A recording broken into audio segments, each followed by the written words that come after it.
Kamusta mga kaibigan, nakakapalasan si Desi at ngayon ay mag-unboxing na naman tayo dito guys at dumating na siya guys at ito na siya. Ang bigat, grabe guys. So, ang laman nito guys which is SSD natin. So, ito na yung panibagong boot natin. So, at bumili na rin ako ng PSU which is nag-upgrade ako guys kasi yung ginamit ko na PSU which is generic. So why not ko i-upgrade ko na. So, yan para mas mabilis yung niya, power niya or something niya. So, ayun. Bakit na umulan pa nga.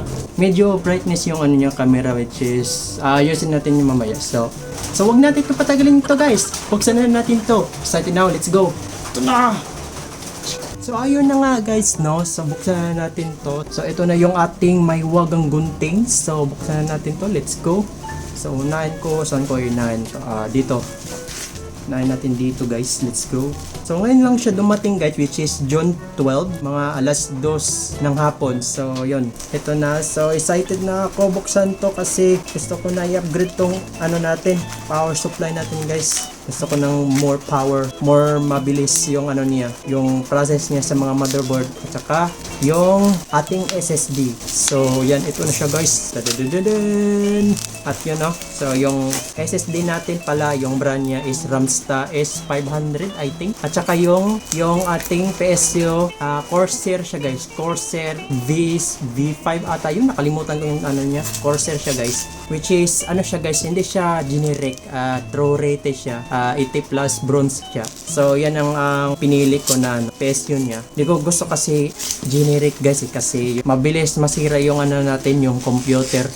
Lalo na yung motherboard niya, madali masira, which is hindi ko gusto yan, masira ang ating motherboard. Lalo na yung mag-brown out, tapos bigla na mag-triggered yung generic PSU natin, masira. Medyo ang gulo ko magsalita na sa pasensyahan niya guys. So, ganyan talaga ako, magulo. So, meron pang carton, protective talaga. Nice one, sealer, nice one. Dami naka-scotch tape. So, ito unahin natin dito. So, pagkatapos natin to, i-set up na natin to guys sa ating computer. Bali, time-lapse natin to. So, yun, pagtapos natin pag-set up, mag-install tayo ng panibagong Windows niya guys. Pagkatapos natin yan mag-install ng Windows, mag-testing tayo sa SSD natin guys. So, ayun. So, yan ang ating plano natin dito. Ito siya guys. Ito na. Ayun yung SSD natin. Is S800 pala. Sorry. Hindi siya S500. So, ang pinili ko which is 256 gig. Kita nyo yan. Bali, horizontal ko yan. Baliktad kasi yun eh. So, ayun. So, Ramsta siya guys. Ramsta. So, hindi siya mabigay guys. Which is light lang siya. Light. Parang bigat sa itong gunting natin. So ayan, so mamaya natin itong buksan. So ito natin sunod is yung PSU natin which is Corsair CV550. Isa siyang meron siyang 550 watts. So kunin natin to. Grabe, ang bigat. Grabe, ito talagang bigat niya guys. Sa totoo lang, nakapaglaro na tayo ng maayos dito. Yan, so meron na tayong SSD which is mabilis na yung pag-open sa mga apps guys, lalo na yung mga games hindi na maglalag. Yan, ito na siya guys, ang bigat, grabe, shit. Yun siya guys, so Corsair CV550. Bali, siya guys, bronze siya, 80 plus. Yan kita nyan, ba't ang blur, what the fun. Yan, basta 80 plus bronze yan. Open na natin to, so let's go. There you go man, there you go. So, mabango. Ang bango guys. Ano bang ginagawa ko? Matapan. Grabe ang bigat guys. Seryoso. Pinapause na ako dito. So ayun, buksan na natin to. Ito na. Tadon. Meron pang manual. Yun. Kailangan natin yan. Para safety tayo guys. Yan. Ito. Meron tayong mga cable management. Look at that. James son. Ay yung connector natin. Power connector. So ito yung mga connector niya guys. Which is black. Ito yung pinakagusto ko na black tape. So, yun. So, grabe yung bigat. Ito, nakabalot niya, guys. I-remove natin to. Yun. Meron siyang fan dito sa taas. So, yeah. At meron tayo ditong screw para i-screw natin dun sa CPU natin. So, yun. So, next is tididing Ramsta Face. SSD lang malakas. Dandaan lang, Sonsin. Baka masira mo. Okay, so meron tayong manual dito. Manual ba to or warranty? Manual pala. Nakala ko warranty. Ayun, ang liit niya guys. Ang liit niya, grabe. So ayun, bali i-install na natin to guys. Ilagay na natin to sa computer natin. So bali, ang gagawin ko na lang is mag timelapse ko na lang to guys kasi mahirapan tayo mag-record. So ayun, so yeah, let's timelapse guys. So let's go.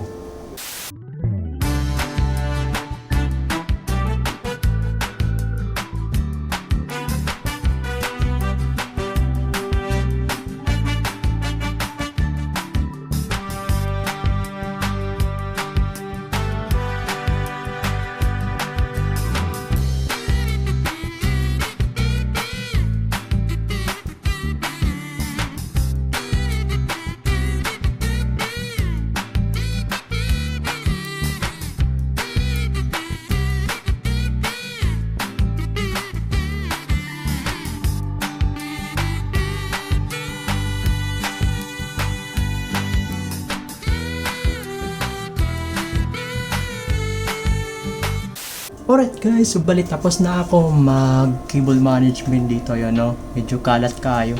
Pero okay lang. At least natapos ko na. So bali, i-close na natin to guys. Para guys, bali magsaksang na ako sa mga wirings dito sa may back panel niya. Yan, bali time-lapse again. So let's go.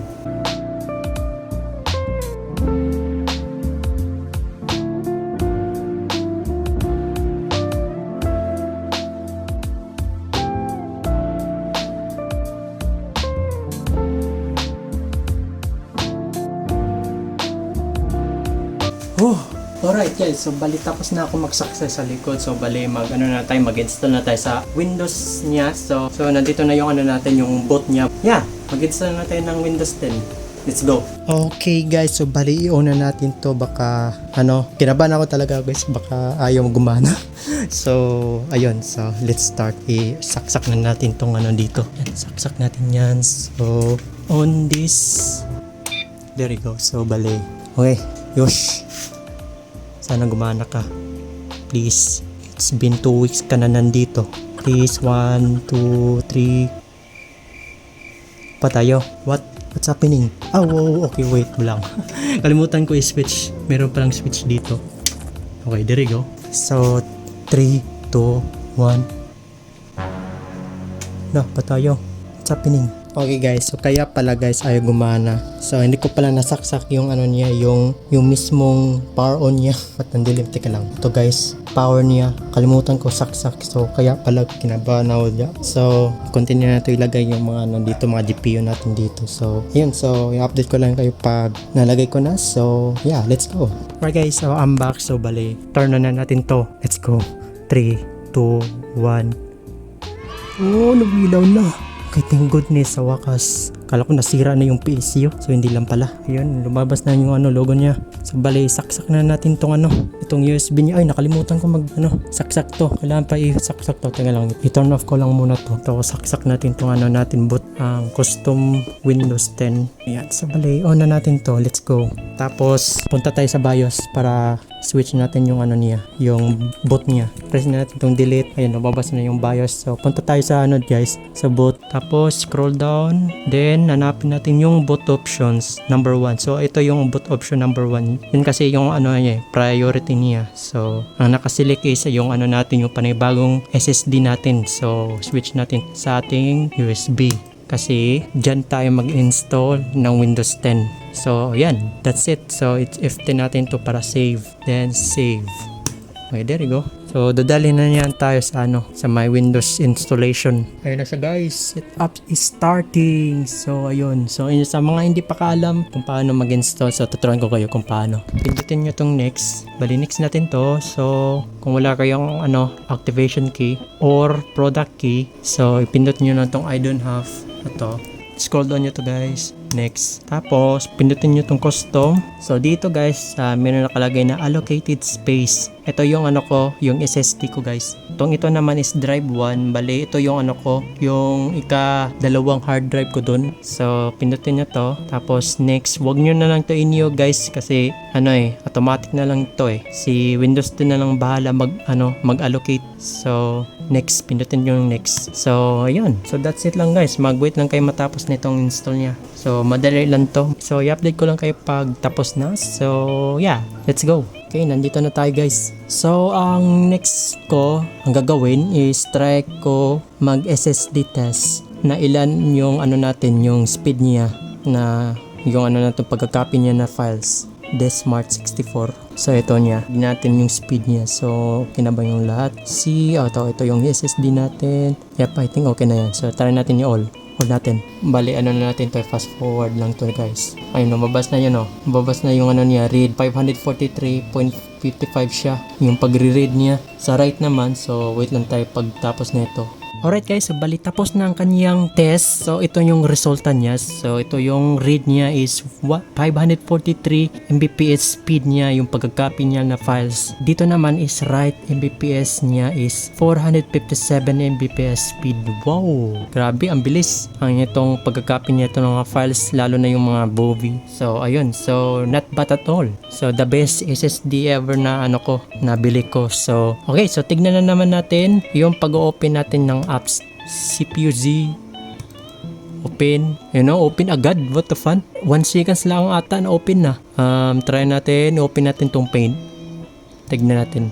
Oh, what the fun, what? Na-amaze ako talaga, na-amaze ako guys. Yung dating kong HDD na hard drive, matagal mag-open guys, mga 30 seconds ata mag-open siya. So, grabing SSD. What? Very best. So, sitting 1 seconds.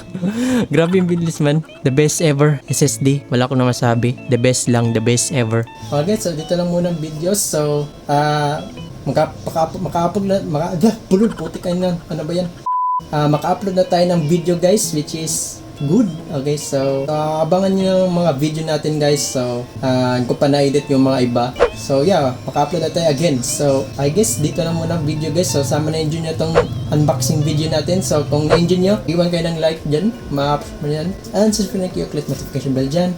And yun lang guys, thank you for watching, and I'm out, and send this out. Jane!